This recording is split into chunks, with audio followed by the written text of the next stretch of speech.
umum kalau untuk materi sorof ya perlu diingat poin-poinnya itu adalah tasrifan, kemudian wazan mauzun, kemudian ada sigot.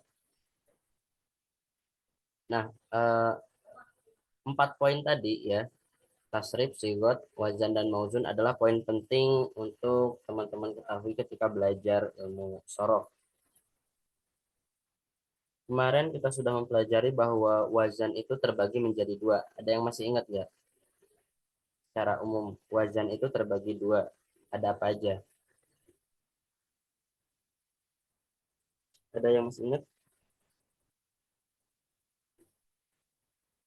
Apa sudah lupa ya?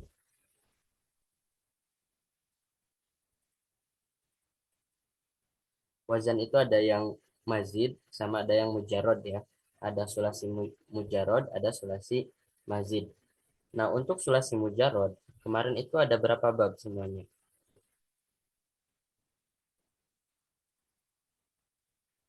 Ada Ada 6 Ustaz. ya, ada 6 bab ya. Dimulai dari wazan bab pertama ada fa'ala yaf'ulu, mauzunnya kataba yaktubu. Kemudian bab kedua fa'ala yaf'ilu, mauzunnya doroba yadribu, dan seterusnya. Itu teman-teman silahkan pelajari lagi kalau misalkan masih lupa. Kemudian untuk sulasi mazid itu dibagi menjadi berapa? 3 Ustaz. Dibagi menjadi 3. Salah satunya apa yang pertama? Sulasi mazid apa? Di Sulasi mazid di harfin. Ya, biharfin. Artinya apa sulasi mazid biharfin? Ditambah 1 huruf dari huruf fa'alanya. Ya, betul. Contohnya apa? Kasaza. Af'ala Ustaz. Ada mauzunnya Mauzunnya akroma. akroma. Kemudian untuk sulasi mazid yang kedua apa? Ka Maulana Muhammad. Biharfain Ustaz. Biharfain artinya apa itu? Dengan tambahan 2 huruf Ustaz. Contohnya. Contohnya itu tafa'ala. Tafa'ala ya bisa. Mauzunnya apa? Takallama Ustaz. Tafa'ala takallama. Kemudian sulasi mazid yang ketiga ka aufa. Ya Ustaz. Ya, sulasi mazid ketiga ada apa? Kan sulasi mazid. Ya, gimana? Sulasi majid bisa lasati a'ruf Ustaz. Ya, sulasi mazid bisalah sati ahruf. Apa maksudnya itu? Dari huruf asal 3 tadi ditambah dengan 3 huruf lagi Ustaz. Contohnya apa? Wazannya istaf'ala, mauzunnya istakhroja. Yaitu terkait sorof ya. Poin pentingnya di itu. Teman-teman tahu wazan mauzun dan bisa mentasrif. Nah, kemudian kita akan masuk ke materi nahwu mulai detik ini. Saya akan tampilkan di layar materinya.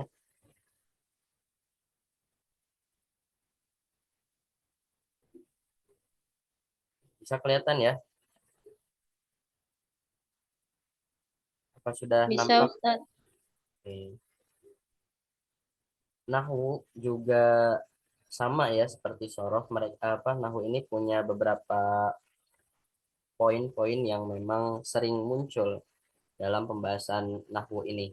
Kalau di sorof itu ada istilah wazan, mauzun, tasrif, dan sigot. Kalau di nahwu ada kalimat, i'rob dan bina, dan tarkib atau kedudukan. Nah, bisa dibaca ya di sini, ilmu nahwu merupakan salah satu cabang ilmu bahasa Arab yang membahas tentang perubahan akhir kalimat serta kedudukannya. Nah, di sini sudah jelas ya kalau nahwu ini hanya membahas perubahan di akhir kalimat serta kedudukannya.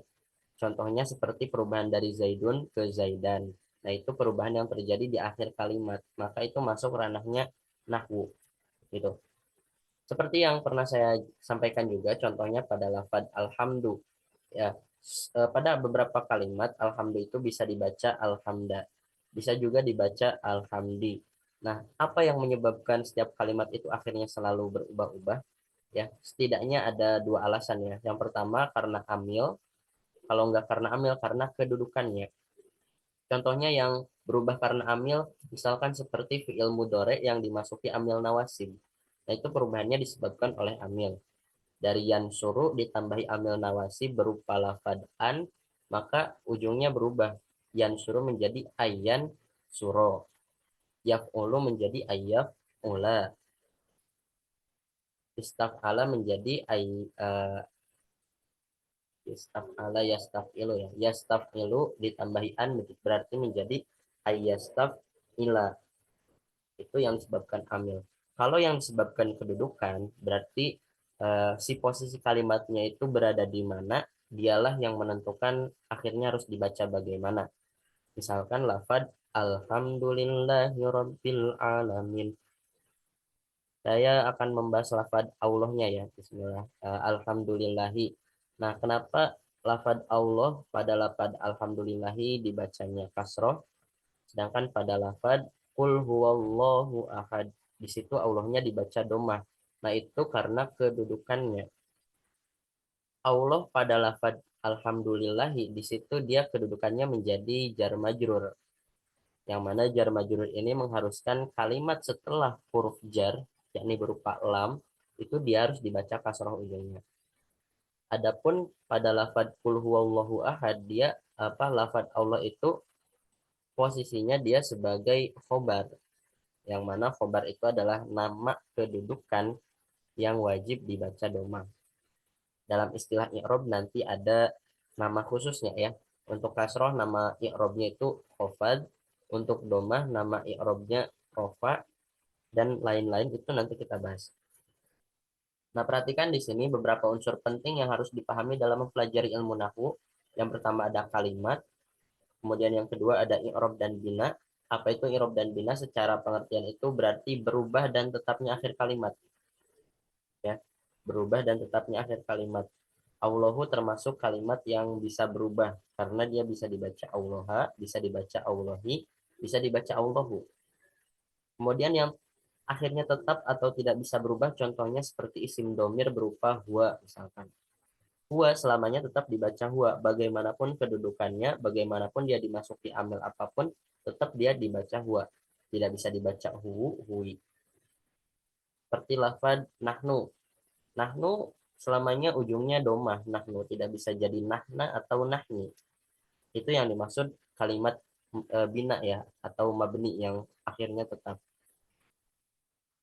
Kemudian yang ketiga, unsur penting yang harus dipahami di ilmu nahwu adalah kedudukan tadi ya, tartib dan kedudukan. Tartib atau kedudukan.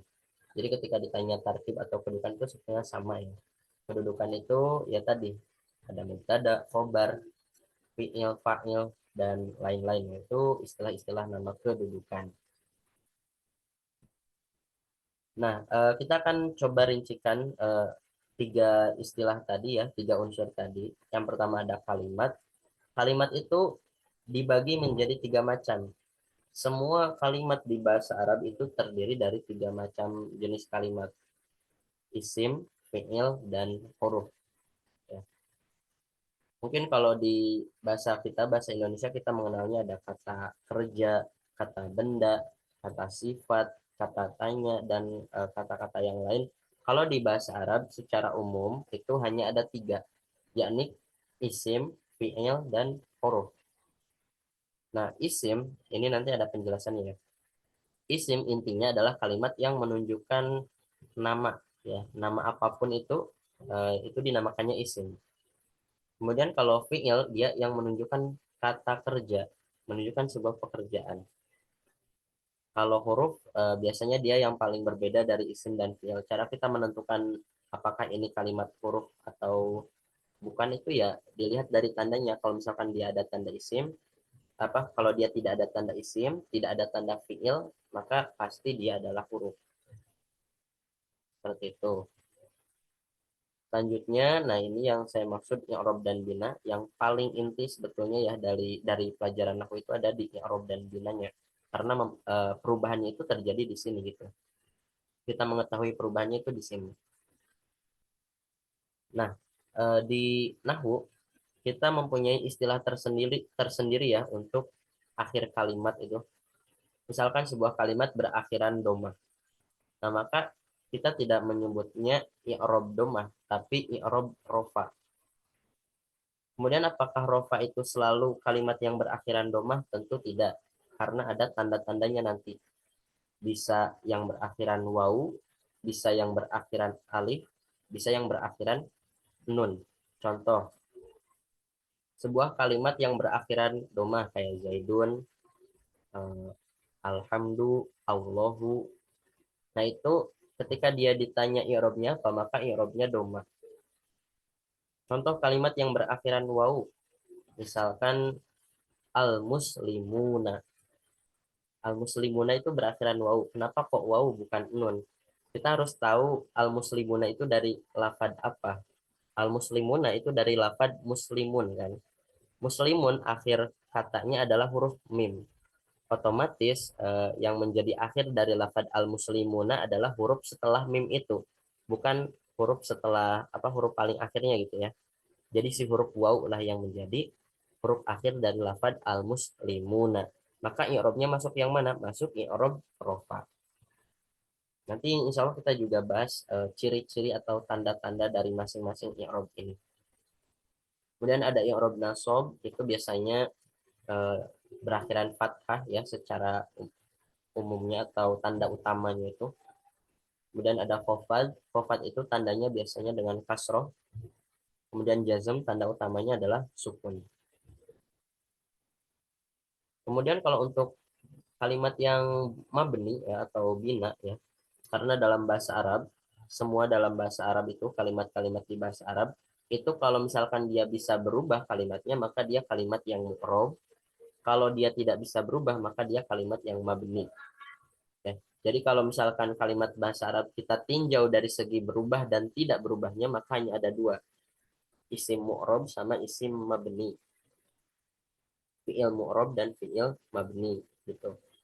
Karena isim juga ada yang mu'rab, ada yang mabni. Kemudian kalimat fi'il pun ada yang mu'rab, ada yang mabni. Kalau untuk kalimat huruf itu semuanya mabni.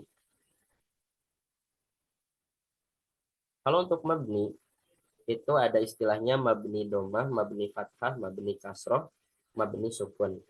Bagaimana cara kita menentukannya? Lihat harokat akhirnya. Nah kalau ini dilihat harokat akhirnya ya. Untuk kalimat yang mabni seperti yang saya katakan, lafadznya nahnu. Nahnu itu tidak bisa berubah kan, tidak bisa dijadikan nahna atau nahni selamanya nahnu, maka dia dinamakan mabni domah karena ujungnya domah. Kemudian lafad huwa mabni fathah karena akhir harokatnya adalah fathah si huruf wawu. Kemudian lafad ana itu kan panjang ya, ujungnya ada alif, dia mati, maka dia mabninya mabni sukun. Seperti itu. Oke, sampai kalimat dan mu'rab mabni apa ada pertanyaan sebelum saya lanjut?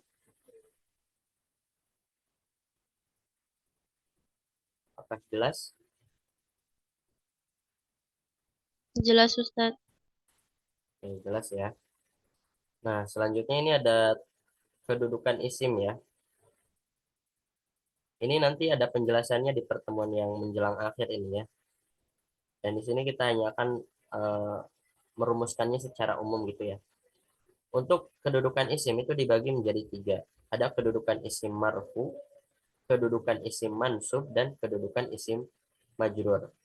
Kalau kedudukan isim marfu itu adalah ketika kalimat tersebut berada pada posisi posisi kedudukan ini, maka dia harus dibaca rofa kalimatnya ya.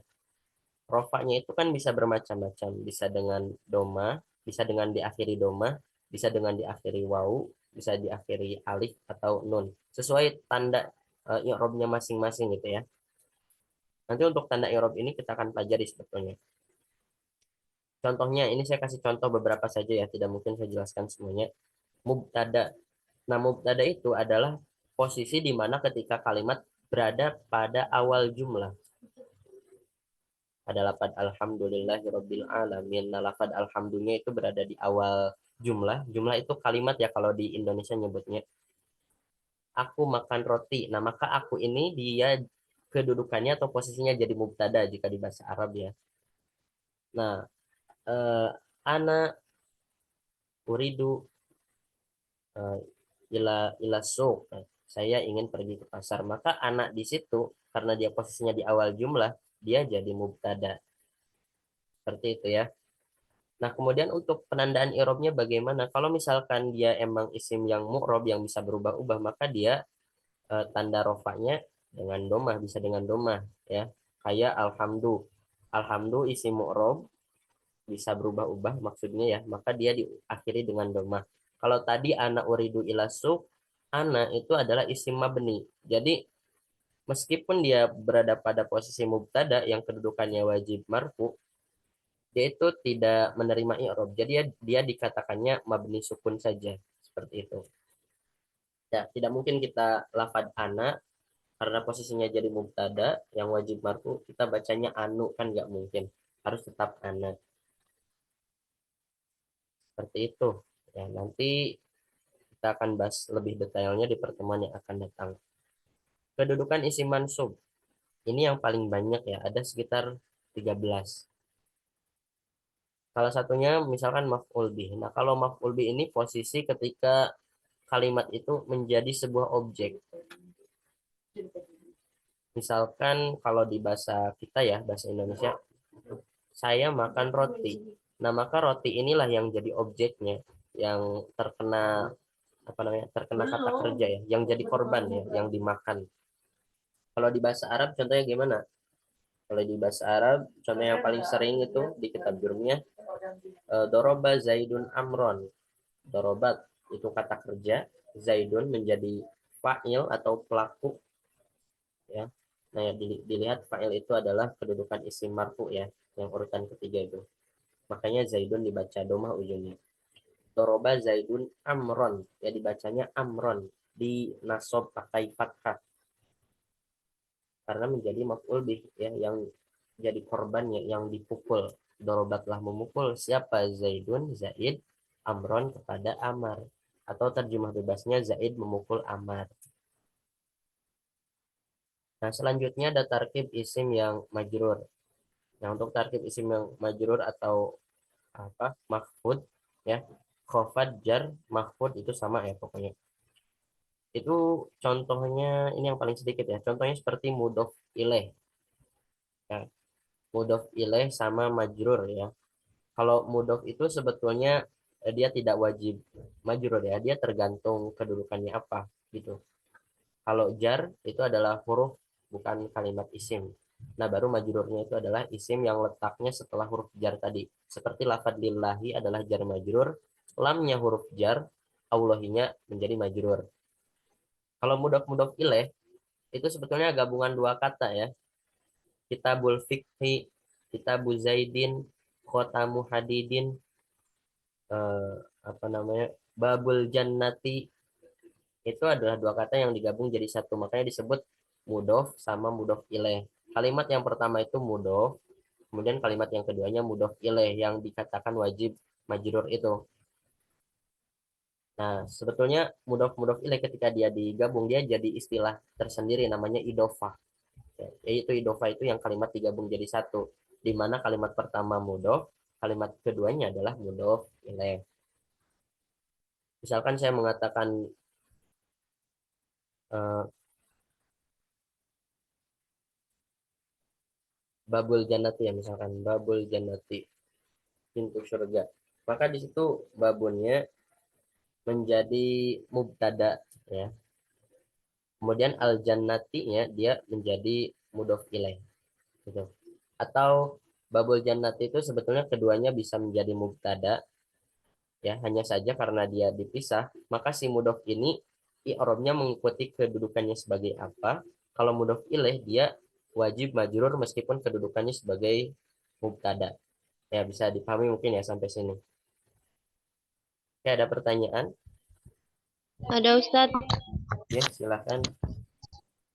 Eh, Saya mau nanya karena tadi udah tes taklim afkar, ada soal yang pengen saya tanya juga. Oh iya, silakan. Eh, it- ada itu saya kirim ke Ustadz tulisan Arabnya. Oh iya.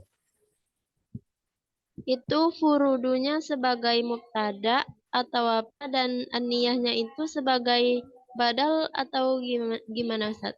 Saya kurang paham. Yang mana kalimatnya? Sudah dikirim atau di mana? Sudah Ustaz.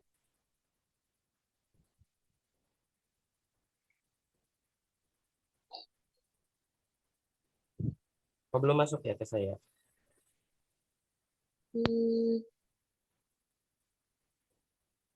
tunggu.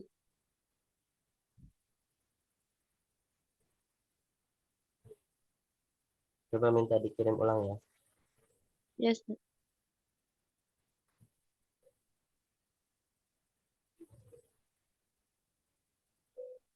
Sudah Ustaz.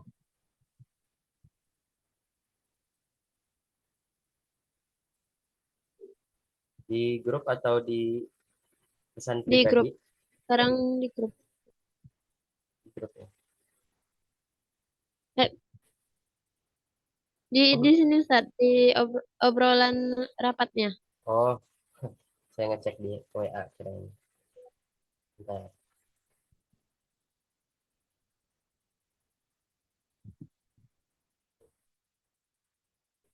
Wa furudul wudu'i sittatu asya'a an-niyatu. Gimana tadi pertanyaannya? Tarkibnya furud itu dan aniyah itu apa Ustaz? Kalau tarkibnya furudu di sini ya, kalau secara urutan wa furudul wudu'i adapun fardu-fardu wudu, maka di sini furudul wudu'i karena ini digabung ya, furudul wudu'i itu idofah, keduanya menjadi mubtada. Hanya saja furudu dia menjadi mudhof, maka i'rabnya harus mengikuti mubtada yaitu rofa. Jadi didomahkan. Nah, adapun al-wudu'i dia menjadi mudhof ilaih. Meskipun dia juga jadi mubtada karena mudhof ilaih wajib majrur, maka dia harus mengutamakan tugasnya majrur itu tadi, ya. Jadi harus lebih majrur daripada daripada marfu gitu istilahnya. Nah, adapun an-niyat di sini ya seperti yang dikatakan Kak Saza tadi ya, dia menjadi badal. Badal dari apa? Badal dari sitatu asya gitu. Sitatu asya jadi apa? Dia jadi khobar ya. Jadi khobar dari furudul wudu'i. Kenapa dikatakan khobar? Karena lebih ke arah menjawab daripada lafaz furudul wudu'inya gitu. Nah, aniyatu dia jadi badal karena badal itu termasuk tawabi ya yang mengikuti i'rab kalimat sebelumnya, maka dia ikut i'rab lafaz sitatu. Jadi didomah maksudnya ya. Jelas Kak Saza? Iya Ustaz, jelas. Terima kasih Ustaz. Ya, seperti itu.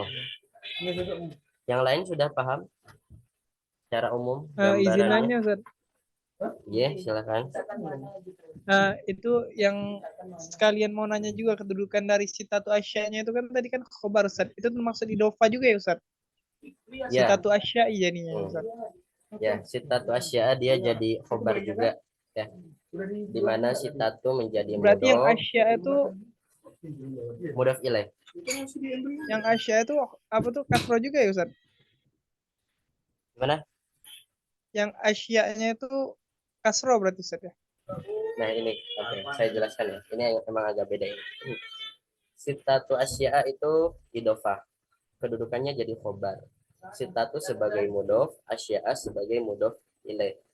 Sitatu dia sebagai mudhof i'rabnya wajib mengikuti kedudukan asalnya yaitu mubtada. Jadi rofa.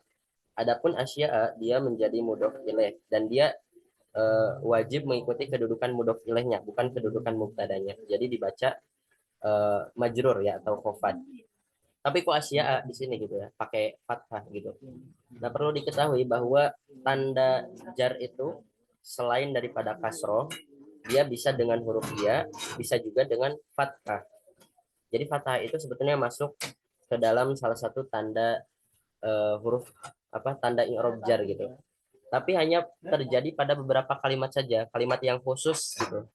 Tidak semua kalimat tanda i'rabnya menggunakan tanda i'rab jarnya menggunakan fathah. Nah, pada kalimat apa suatu kalimat beri'rab majrur bisa ditandai pakai fathah? Yaitu ketika kalimatnya menunjukkan isim ghair munsharif. Nah, isim ghair munsharif nih istilah baru ini. Intinya isim yang tidak menerima tanwin atau isim yang ya secara artinya isim yang tidak menerima tanwin gitu ya.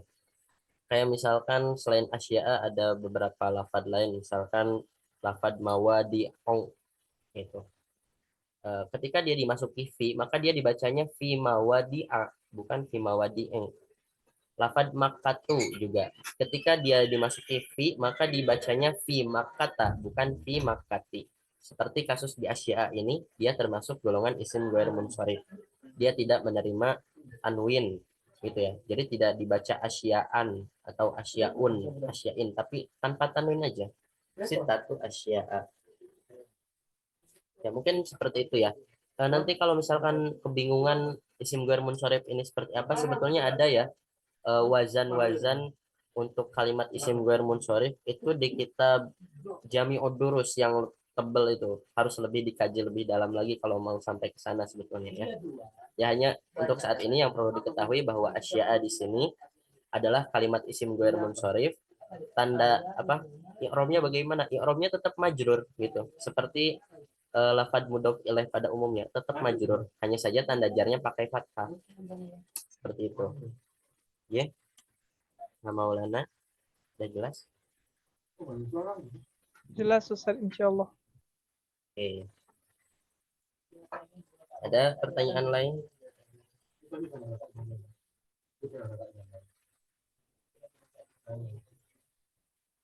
Kalau tidak ada, di sini sebetulnya saya sudah pernah bikin ya rumus lancar mengi'rab. Ini nanti prakteknya bisa dipraktekkan ketika membaca kitab kuning atau istilahnya apa ya, ngerab. Kalau bahasa Sundanya ngerab sih, karena saya orang Sunda, jadi i itu dibaca gitu, ngerab. Tapi kalau teman-teman pasti sering mendengarnya mengi'rab atau di lomba-lomba kitab kuning biasanya kan mengi'rab itu per kalimat gitu ya. Inilah yang fungsinya belajar nahwu itu di sini. Jadi nanti kita menganalisis kalimat itu ya kita preteli satu persatu kalimat-kalimat. Alhamdulillahirabbil alamin. Alhamdu mubtadaun wa huwa marfu'un wa alamatu raf'ihi dhammatun zahiratun li'annahu ismul mufradi. Nah, itu adalah versi Arabnya. Sebetulnya ada banyak cara kita mempelajari kalimat ya, menganalisis kalimat. Cuma yang secara umumnya ya seperti ini gitu. Nah, ini saya kasih rumus 1A, 1B, 2A ini maksudnya gimana? Nah, mungkin saya kasih contoh sedikit aja. Untuk rumus 1A ini untuk kalimat isim yang mu'rob. Ya, untuk kalimat isim yang mu'rob. Ingat, isim itu ada yang mabni, ada yang mu'rob. Isim yang mu'rob yaitu contohnya kalimat yang mana akhirnya itu bisa berubah-ubah. Adapun untuk isim yang mabni itu isim yang memang ujungnya tidak bisa berubah seperti isim domir, yakni huwa humahum itu sudah akhirnya itu memang sudah demikian tidak bisa diubah-ubah. Kemudian isim isyarah, hada hadhihi haula'i itu juga tidak bisa berubah-ubah ya. Nah, di sini untuk kalimat isim yang mu'rob, maka yang pertama kita harus menentukan apa kedudukannya atau apa tartibnya. Apakah sebagai mubtada, sebagai khobar, sebagai maf'ul bih, fa'il atau apa gitu.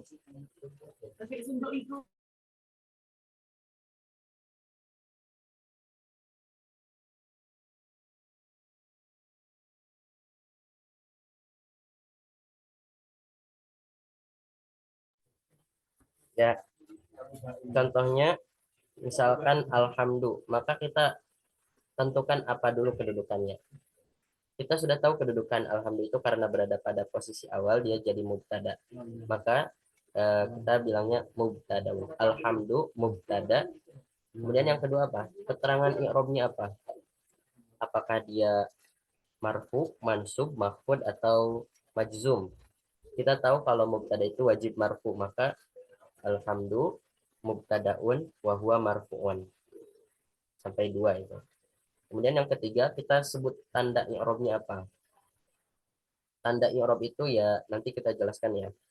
Kalau misalkan rofa, tanda i'rabnya itu diantaranya bisa jadi pakai doma, bisa jadi pakai wawu, bisa jadi pakai alif, bisa jadi pakai nun. Karena i'rab rofa itu ada 4 tanda ya, yang tadi saya sebutkan. Nah, di sini alhamdulillah itu tanda rofanya pakai doma. Karena jelas ya, huruf dal yang merupakan akhir kalimat itu berharokat doma. Maka kita katakan wa alamatu raf'ihi itu artinya dan tanda rofanya domatun zohiratun, domah yang zohiroh. Kenapa harus pakai zohiroh? Karena nanti ada lawannya zohiroh yaitu muqaddaroh yang dikira-kirakan. Yang nanti akan saya jelaskan juga yang ininya. Kemudian yang keempat adalah alasannya, yaitu alasan kenapa kalimat tersebut ditandai rofanya dengan doma. Jadi harus ada alasannya gitu ya. Kalau misalkan tanda rofanya pakai wawu, jelaskan alasannya kenapa. Kenapa kok pakai wawu, nggak pakai kalimat yang lain. Nah, di sini alasannya li'annahu ismul mufradi. Karena dia isim mufrad. Ya, kalau misalkan tanda rofanya wawu, maka alasannya berarti karena jamak mudzakkar salim. Biasanya begitu. Kemudian yang kelima, ini tambahi keterangan mudhof dan mudhof ilaih jika memang kalimat tersebut menjadi mudhof atau menjadi mudhof ilaih. Nah, di sini alhamdulillah dia tidak menjadi mudhof ataupun mudhof ilaih gitu ya, karena dia udah satu kata aja gitu, enggak digabung dengan kalimat setelahnya. Seperti itu. Kemudian lillahi. Kalau lillahi ini ada 2 kalimat ya. Yang pertama ada huruf yaitu berupa lam, kemudian ada lafad Allahi yaitu isimnya ya, isim majrur kita sebutnya. Nah, cara mempretelinya gimana? Baca dulu keseluruhannya ya. 2 kalimat tersebut dibaca dulu. Lillahi jar majrur. Jar majrur itu berarti ada jar sama ada majrur. Kemudian baru kita preteli lam harfu jarin ya. Ingat ya, kuncinya kalau kalimat huruf itu semuanya mabni, tidak ada yang mu'rob. Maka di sini kita katakan wahwa mabniun alal kasri. Kenapa kok mabniun alal kasri? Karena lamnya di kasroh gitu. Cara kita menentukan mabninya suatu kalimat lihat harokat akhirnya. Nah, karena di sini lam hanya 1 huruf, ya maka dia ambil aja gitu huruf tersebut harokatnya apa. Allahi di sini kedudukannya sebagai majrur, tapi dia juga menjadi khobar mubtada. Ya, khobar mubtada dari alhamdulillah. Maka di sini i'rabnya apa? I'rabnya tetap mengutamakan kedudukan majrur ya.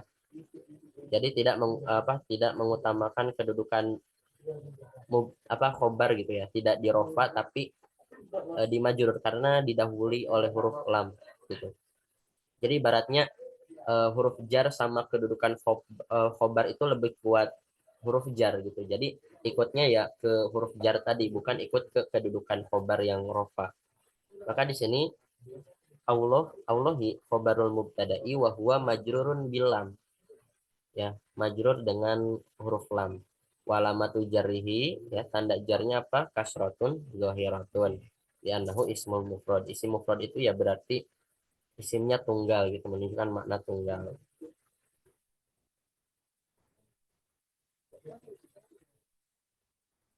Oke, selanjutnya lafad robbi ini sebagai naat ya. Naat itu sifat.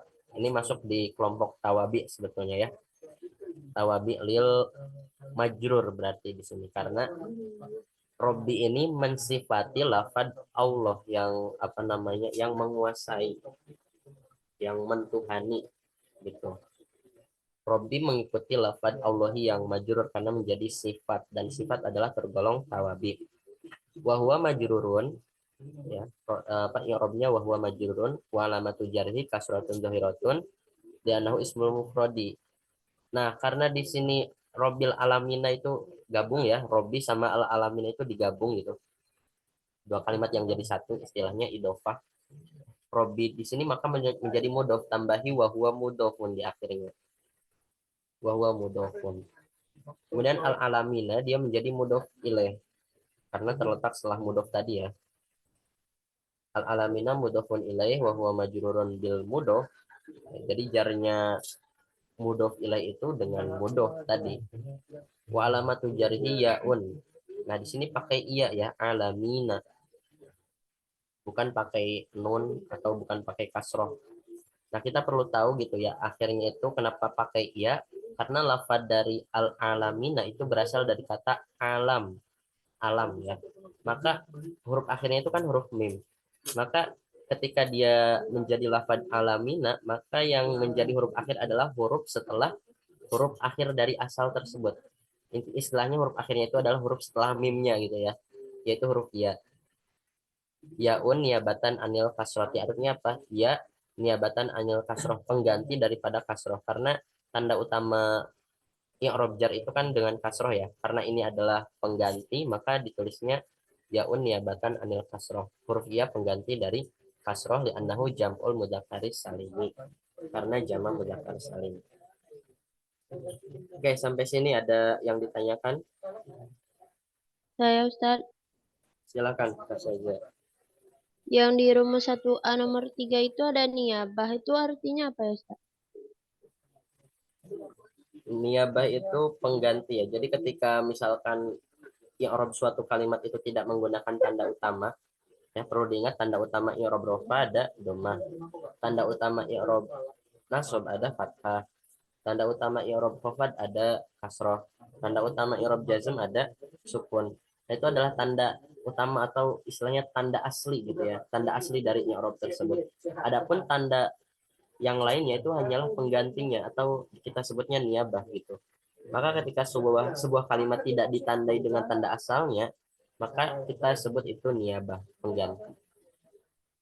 Kalau misalkan lafadznya al-muslimuna qaimuna. Nah, di situ lafadz al-muslimuna berposisi sebagai mubtada. Mubtada wajib rofa. Tanda rofanya dia tidak pakai doma karena kalimatnya bukan isim mufrad gitu ya.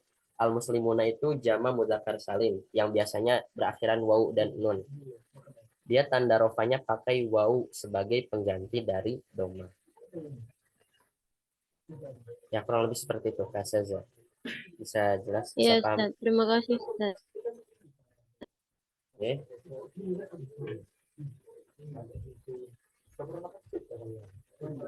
Ini untuk rumus 1B ya, untuk kalimat isim yang mabni ya. Ada yang mau memberikan penjelasan ulang apa sih isim mabni itu? Tadi apa gimana pengertian isim mabni? Isim yang harokatnya tetap dan tidak berubah Ustadz. Oke, ya benar. Pokoknya teman-teman bisa mengartikan sendiri atau memberikan pengertian sendiri daripada istilah-istilah yang tadi saya sebutkan ya, selama itu memang benar dan nyambung maka itu bisa dikatakan benar. Contohnya isim yang mabni tadi ya, nahnu dan lain-lain. Bagaimana cara mengi'rab kalimat isim yang mabni? Misalkan kita menemukan lafaz nahnu atau huwa lah ya, huwa. Bagaimana cara kita mempretelinya, menganalisisnya? Maka pertama kita tentukan kategori isim apa. Maksudnya gimana? Ya, jadi isim itu kan ada berbagai macam jenis ya. Ada isim domir, isim isyarah, isim mausul gitu ya. Isim domir berarti ya kata ganti huwa huma hum hiya huma hunna dan seterusnya. Isim isyarah hadza hadhihi haulai zalika tilka ulaika, kata apa, petunjuk ya. Kemudian isim mausul kata sambung alladzi alladani allati alladzina, itu isim mausul namanya. Nah, itu tiga isim tadi yang saya sebutkan sebetulnya masuk ke kategori isim mabni semua ya. Nah, di sini kita ambil lafad huwa Musa. Nah, di sini yang dimaksud isim mabni adalah lafad Musa. Lafad huwa ya, afwan. Lafad huwa kategorinya isim mabni, isim domir. Maka ketika kita menganalisa ya, huwa ismud domiri. Ya, kategori isimnya isim domir. Mabni dengan harokat apa itu yang kedua? Apakah mabninya dengan doma, fathah, kasrah atau sukun? Di sini mabniun alal fathi. Ada yang tahu alasannya kenapa? Karena akad akhirnya berharokat fathah Ustaz di huruf wa-nya. Misalkan katanya itu berupa alladzina, mabni apa saja? Mabni Mabniya, ala Ustaz. fathi. Mabni, ayo apa? Ada yang berbeda ini. Mabniun ala, Fathi Ustaz. ya alal fathi ya. Alladzina, naknya itu berharokat fathah. Nah, selanjutnya keterangan tarkibnya menempati i'rab apa? Ini yang agak sulit itu. Pokoknya huwa ini kedudukannya jadi apa gitu.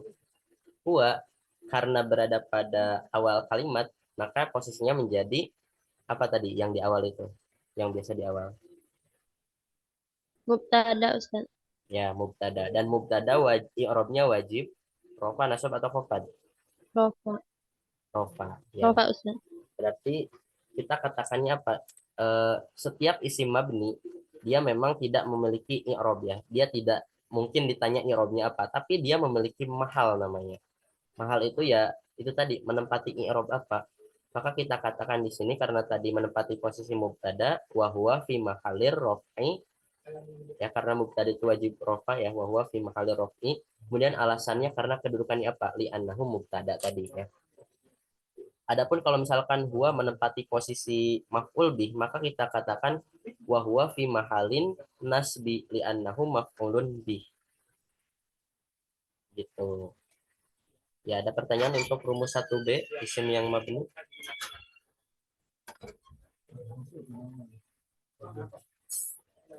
Kalau tidak ada, saya lanjut rumus 2A.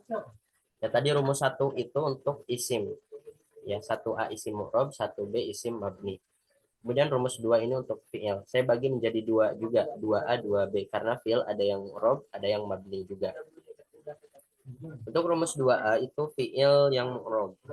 Bagaimana cara kita mempretelinya atau menganalisanya, maka kita lihat dulu ya. Kalau misalkan kalimat fi'ilnya mu'rob, yang pertama tentukan kategori fi'ilnya fi'il apa. Fi'il mudhari. Karena sudah pasti fi'il yang mu'rob itu hanya fi'il mudhari. Fi'il madi itu mabni, fathah. Fi'il amar itu mabni, sukun biasanya ya. Tidak ada fi'il madi, fi'il amar yang mu'rob itu enggak ada. Hanya ada fi'il mudhari saja. Dan itu pun tidak semua fi'il mudhari mu'rob ya, ada yang mabninya juga. Kemudian yang kedua, itu tentukan i'rabnya apa, tambah sebabnya ya. Biasanya untuk kalimat fi'il itu lebih mudah ya. Pokoknya kalau misalkan fi'il itu dibaca rofa, pasti alasannya karena belum dimasuki amil nawasib maupun amil jawazim. Kalau misalkan i'rabnya nasob sudah pasti karena dimasuki amil jawazim. Amil nawasib. Kalau misalkan i'rabnya jazm sudah pasti dikarenakan dimasuki amil jawazim. Seperti itu. Kemudian tanda i'rabnya apa? Nah, untuk tanda i'rab fi'il itu lebih sederhana ya, sudah lebih mengkerucut. Pokoknya kalau tanda i'rab fi'il itu yang pertama bisa karena domah, bisa karena fathah, karena sukun, hadfu nun, ya, membuang nun. Jadi fi'il mudhari itu ada dia tanda i'rabnya yang membuang nun. Itu dia ketika nasob dan ketika jazm, ya tandanya bisa memakai seperti itu. Kemudian bisa juga dengan subutun nun.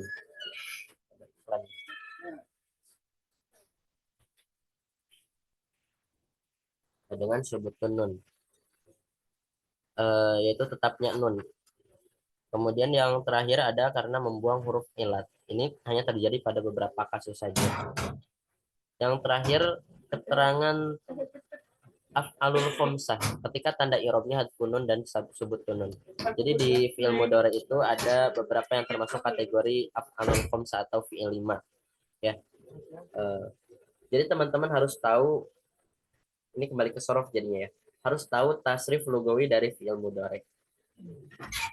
Tasrif lugawi dari fi'il mudhari itu dari mulai yaf'ulu, yaf'ulani, yaf'uluna, taf'ulu, taf'ulani, yaf'ulna dan seterusnya. Teman-teman harus paham, nanti kita bisa menentukan ininya ya, af'alul khamsahnya yang mana.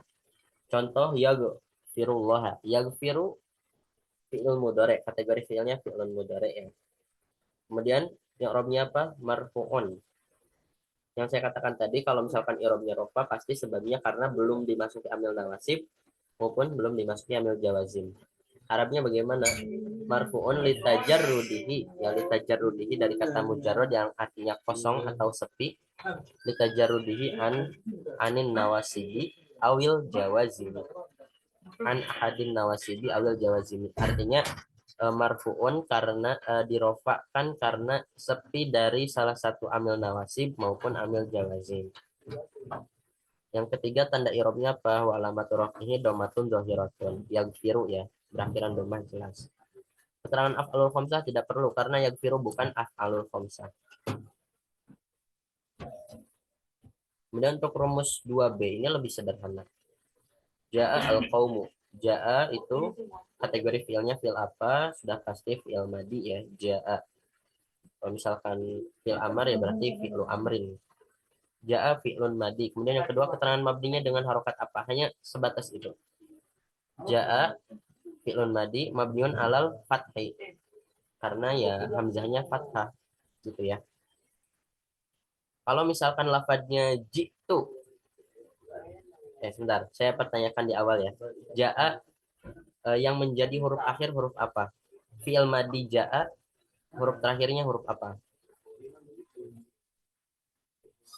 Huruf hamzah. Huruf hamzah. Ketika lafadznya jitu, maka mabninya mabni apa? Karena fi'il madi ya, masih fi'il madi jitu itu. Mabniun ala apa?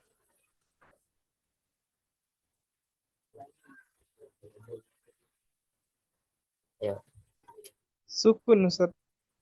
sukun. Ada jawaban lain? Dhammah, Ustaz. Ini sudah bisa saya perkirakan sebetulnya ya.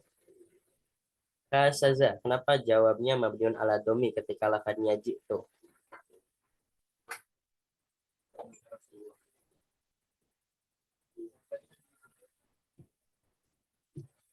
Ya. Ustaz. Kenapa mabniun ala domi? Lafadz jitu, kenapa mabniun ala domi? Karena mengikuti apa namanya tuh? Isim domirnya gitu, Ustaz.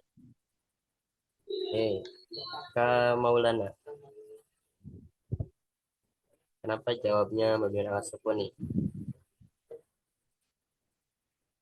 Karena yang taknya itu termaksud dalam apa tuh Ustaz? Kalau domir apa Ustaz? Kalau yang domir mustatir Ustaz ya? Domir mutaharik marfu. Ya, kalau mustatir beda lagi tuh. Ya, sebetulnya kalau disebutkan alasan tadi, saya tidak bisa menyalahkan siapapun ya. Dua-duanya benar. Kak Saza bilang jitu mabniun ala domi karena menghitung yang domirnya itu ya. Nah, kalau dikatakan mabniun ala sukuni juga betul. Kalau misalkan tergantung pertanyaannya. Kalau misalkan yang dikatakan jitu fi'il madinya mabni apa, maka fi'il madinya mabni sukun karena hamzahnya itu yang disukun. Kemudian kalau misalkan jitu fa'ilnya itu mabni apa, maka mabni domah. Karena ji itu kan sudah fi'il fa'il ya, dua kalimat. Ji sebagai fi'ilnya, tu sebagai fa'ilnya. Fa'ilnya yaitu berupa isim domir tadi. Isim domir bukan mustatir ya, karena ini nampak yaitu berupa ta. Domir mutaharik marfu ini. Isim baris ya, baris. Baris itu lawan kata mustatir. Kalau yang mustatir itu pada lafadz ja'a. Nah, kalau ja'a itu mustatir karena tidak nampak. Domirnya itu huwa. Takdiruhu huwa. Takdirnya huwa. Dan dia tidak nampak, maka dikatakan domir mustatir. Selanjutnya, rumus ketiga itu untuk kalimat huruf. Nah, ini paling simpel sebetulnya. Kategori huruf apa, terus mabninya dengan apa. Yajibu ala muslimin ayyuki masolata. Di sini yang termasuk kalimat huruf adalah lafad ala dan an. Ya. Maka ala di sini kategori huruf apa? Ada yang tahu?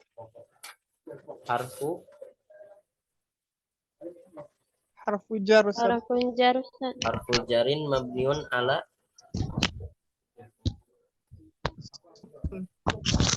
mabniun ala apa? Ala Dhammah muqaddar, Ustaz. Kan gak ada domah muqaddarah nggak ada.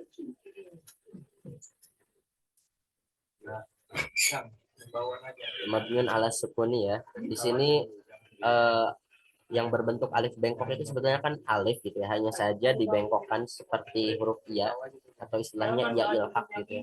Aslinya itu alif yang disukunkan gitu. Jadi mabniun ala sukuni. Kemudian mabniun ala apa? An.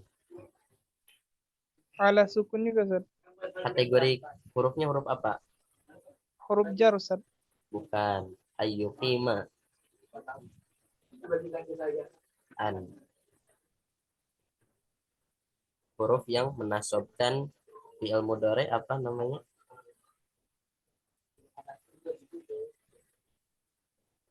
Huruf amil nawasib ya. Nanti perlu diketahui ya, ini saya spill ya. Kalau huruf amil nawasib itu jumlahnya ada 10. Yang paling sering muncul adalah lafad an. Kemudian ada huruf amil jawazim yang berfungsi menjazmkan fi'il mudhari. Di sini kan yukima itu fi'il mudhari, dia dimasuki an, amil nawasib jadi ayukima, asalnya yukimu. Kemudian amil jawazim, huruf amil jawazim itu totalnya ada 18. Yang paling sering muncul adalah lam. Lam yatajawaz, lam yatakallam, lam yansur, lam yadrib, lam yaf'ul. Pokoknya apapun fi'il mudhari yang dimasuki lam, maka jadinya majzum nanti ya, disukunkan. Oke, sampai sini ada pertanyaan? Mungkin 5 menit lagi ya untuk sesi diskusi. Selanjutnya besok sudah masuk ke pembagian kalimat dan seterusnya. Mau nanya Ustaz, Silakan. kalau amil nawasib tadi itu amil yang menasobkan kan Ustaz? Ya, amil yang menasobkan fi'il mudhari. Hanya untuk fi'il mudhari ya. Kalau untuk kalau untuk yang fi'il mudhari yang membuang nun itu Ustaz, itu amil apa Ustaz? Fi'il mudhari yang membuang nun. Itu apa? Membuang nun itu bukan amil ya, itu lebih ke tanda ya. Jadi kalau misalkan fi'il mudhari dia posisinya mansub ya, itu tandanya bisa dengan fathah, bisa juga dengan membuang nun. Kalau untuk yang tanda fathah itu ketika fi'il mudhari'nya belum bersambung dengan alif tasniyah, waw jamak maupun ia mufrad. Contohnya seperti tadi, yadribu itu kan belum bersambung dengan apapun ujungnya. Maka ketika dia dimasuki an, dibacanya ayyadriba. Kemudian fi'il mudhari kalau sudah bersambung dengan waw ujungnya, misalkan yansuruna, kan yansuru, yansuroni, yansuruna.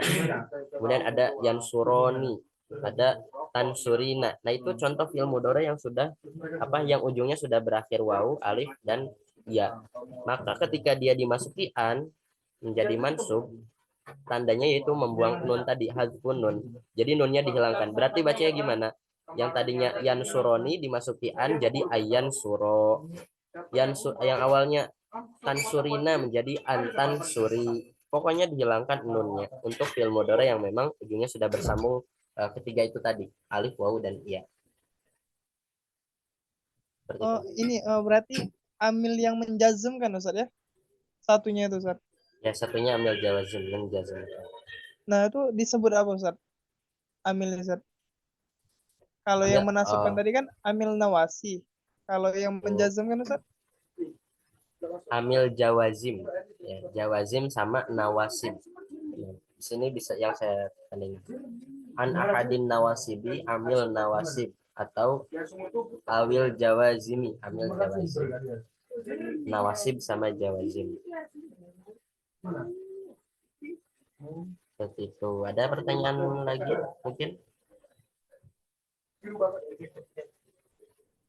Gimana? Apa sudah cukup jelas untuk pengantar ilmu nahwu ini? Ini pertemuan ini masih pengantar ya. Nanti belum masuk ke kalimat, i'rab sama kedudukan. Belum ke sana. Nanti 3 pertemuan akhir ini kita akan bahas tiga-tiganya itu.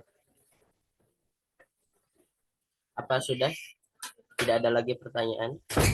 Ya, mumpung Sudah tidak ada Ustaz. Oke. Ya, sebelumnya mohon maaf ya kalau pertemuan malam ini agak tertunda, yang harusnya tadi jam setengah 8 menjadi jam 9 ya, karena ada kegiatan placement test taklim akar di Ma'had yang saya tempat ini. Kebetulan Kak Saza juga jadi mas santri ya di Mabna mana USA Busa Ustaz. ya, bisa ya. Dampingan Teh Nurul. Teh Nurul Hidayah Ustaz. Insya Allah saya kenal sama Teh Nurul ini. Hmm. Ya, mungkin kalau memang sudah cukup bisa diselesaikan, dicukupkan untuk pertemuan pada malam hari ini. Semoga ada ilmu yang bisa didapat oleh teman-teman semua. Terima kasih atas perhatiannya. Kita tutup dengan doa kifaratul majlis.